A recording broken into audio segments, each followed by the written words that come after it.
Taste the Daily.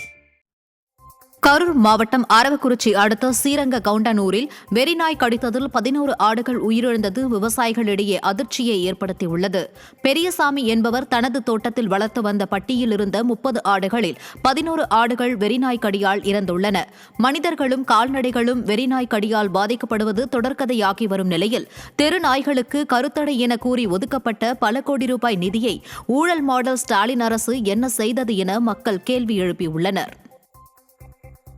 Villupuram மாவட்டம் மயிலம் மற்றும் செங்கல்பட்டு மாவட்டம் திருப்போரூர் முருகன் கோவில்களில் கந்தசஷ்டி விழாவை ஒட்டி சூரசம்ஹாரம் நிகழ்ச்சி நடைபெற்றது. திரளான பக்தர்களின் அரோகரா கோஷத்துடன் மயிலம் கோவிலில் ஸ்ரீ பாலசித்தர் சூரனை வதம் செய்தார். அதேபோல் திருப்போரூர் முருகன் கோவிலில் வான வேடிக்கையுடன் நடைபெற்ற சூரசம்ஹார நிகழ்ச்சியை காண ஏராளமான பக்தர்கள் குவிந்தனர்.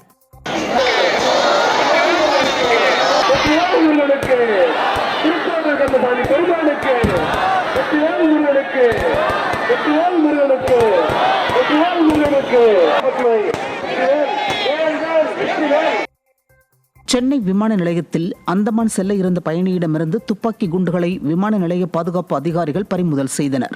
அந்தமானை சேர்ந்த பீட்டர் என்பவரின் உடைமைகளை சோதனை செய்தபோது அவரது சூட்கேஸில் 7 துப்பாக்கி குண்டுகள் துருப்பிடித்த நிலையில் இருந்தது கண்டுபிடிக்கப்பட்டது. அவற்றை பறிமுதல் செய்த அதிகாரிகள் அவரது பயணத்தையும் ரத்து செய்தனர்.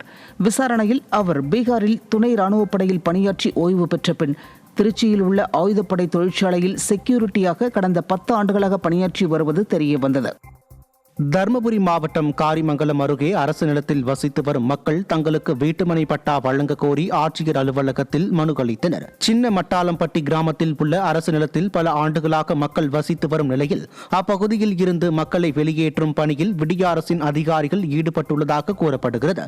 இந்நிலையில் மின் இணைப்பு, குடும்ப அட்டை உள்ளிட்டவை பெற்ற தங்களுக்கு வீட்டுமனை பட்டா வழங்க வலியுறுத்தி அப்பகுதி மக்கள் ஆட்சியர் அலுவலகத்திற்கு ஊர்வலமாக சென்று மனு அளித்தனர். நாங்கள் 3 தலைமுறையாக அந்த இடத்துல இருந்துட்டு இருக்கோங்க சார்.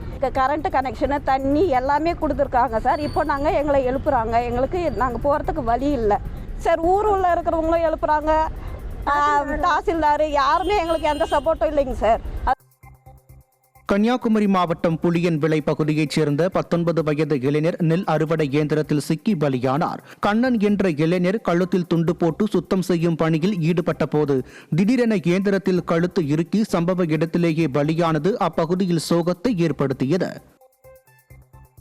கரூர் நெரிசல் சம்பவத்தில் காயமடைந்த பெண் தனக்கு நிவாரண தொகையை கிடைக்கவில்லை என கூறி ஆட்சியரிடம் புகார் மனு அளித்தார். வேலுச்சாமிபுரத்தில் செப்டம்பர் மாதம் 27ஆம் தேதி தாவேகா கூட்டத்திற்கு சென்ற பர்கத் நிஷா பேகம் என்ற பெண் கூட்ட நெரிசலில் சிக்கி தீவிர சிகிச்சை பிரிவில் அனுமதிக்கப்பட்டு 3 நாட்களுக்கு பிறகு வீடு திரும்பினார். இந்நிலையில் தனக்கு நிவாரணம் தரவில்லை என கூறி ஆட்சியரிடம் பர்கத் நிஷா பேகம் மனு அளித்தது ஸ்டாலினின் போலி விளம்பர மாடலை வெட்ட வெளிச்சமாக்கியது. அடுத்த நாள் போலீஸ் விசாரிச்சுட்டு போனாங்க. அதுக்கடுத்து கவர்மெண்ட் பணம் வரும்னு சொன்னாங்க. ஆனால் எதுவுமே வரலைங்க சார். எங்களுக்கு இதையோட 1 மாதம் ஆச்சு. யாருமே எங்களை பார்க்கவும் இல்லை, ஃபோன் பண்ணி எதுவும் கேட்கவும் இல்லை. விஏஓக்காரங்களுக்கு நாங்கள் ஃபோன் பண்ணி கேட்டால் 2வது பேட்ச் உங்களுக்கு வருமா அப்படின்னாங்க. நாங்கள் உங்கள் லிஸ்டெல்லாம் உங்கள் இடத்து மணியாருக்கு அனுப்பியாச்சு அப்படின்னாங்க. மணியாருக்கு அனுப்பியாச்சு. நாங்கள் போய் கேட்டால் மணியாரு உங்கள் பேர் இன்னும் வரவே இல்லை. திண்டுக்கல் மாவட்டம் பழனியில் வழக்கறிஞரை தாக்கிய இளைஞர்களை கைது செய்ய கோரி வழக்கறிஞர்கள் சாலை மறியலில் ஈடுபட்டனர். கடந்த 16ஆம் தேதி சிவகிரிப்பட்டி பைபாஸ் சாலையில் குடிபோதையில் இருந்த 6 இளைஞர்கள் பட்டாசு வெடித்தது தொடர்பாக வாக்குவாதம் செய்து வழக்கறிஞர் தனுஷ் பாலாஜியை சரமாரியாக தாக்கிவிட்டு தப்பினர். இதில் 3 பேர் கைதான நிலையில் பழனியில் உள்ள வழக்கறிஞர் சங்கத்தினர் நீதிமன்றத்தை புறக்கணித்து விடிய அரசின் ஏவல் துறை வழக்கில் முக்கிய நபர்களை கைது செய்ய கோரி சாலை மறியலில் ஈடுபட்டனர். காவல்துறையை கண்டிக்கின்றோம், காவல்துறையை கண்டிக்கின்றோம், கண்டிக்கின்றோம், கண்டிக்கின்றோம், கண்டிக்கின்றோம், கண்டிக்கின்றோம். பழனி நகர் காவல்துறையை, பழனி நகர் காவல்துறையை கண்டிக்கின்றோம், கண்டிக்கின்றோம், கண்டிக்கின்றோம், கண்டிக்கின்றோம். தூண்டாதே, தூண்டாதே, தூண்டாதே, தூண்டாதே, போராட தூண்டாதே, போராட தூண்டாதே. ஃபுல்லா ட்ரக்ஸ் அண்ட் போதையில வந்ததா தகவல். ஆமாம், அதாவது அவங்க பட்டாசையும் மது பாட்டிலையும் வீசியிருக்காங்க. பட்டாசு இவர் காலில் பட்டிருக்கு. காலில் பட்டதை ஏன்னு கேட்டிருக்காரு. ஏப்பா இப்படி பண்ணுறீங்காட்டி இந்த 6 பேர் இறங்கி அவரை அடிச்சோதர மட்டும் இல்லாமல் நான் வழக்கறிஞர் தானே, வழக்கறிஞரா பெரியவனா அப்படின்னு சொல்லி அடித்து வாயில ரத்த சட்டையை கிழிச்சு தாட்டியிருக்காங்க. திருச்சி மாவட்ட ஆட்சியர் அலுவலகத்தின் முன்பாக வாடகை கார் ஓட்டுநர் தீக்குளிக்க முயன்ற சம்பவம் அதிர்ச்சியை ஏற்படுத்தியுள்ளது. விமான நிலையத்தில் கார்களை இயக்குவதற்கு தனியார் நிறுவனம் டெண்டர் எடுத்துள்ளது.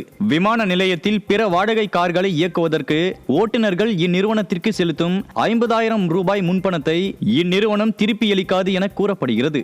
இதனை கண்டித்து ஆட்சியர் அலுவலகத்தின் முன் வாடகை கார் ஓட்டுநர் சங்கத்தை சேர்ந்த ராஜேந்திரன் தனது உடலில் பெட்ரோல் ஊற்றி தீக்குளிக்க முயன்றது பரபரப்பை ஏற்படுத்தியது.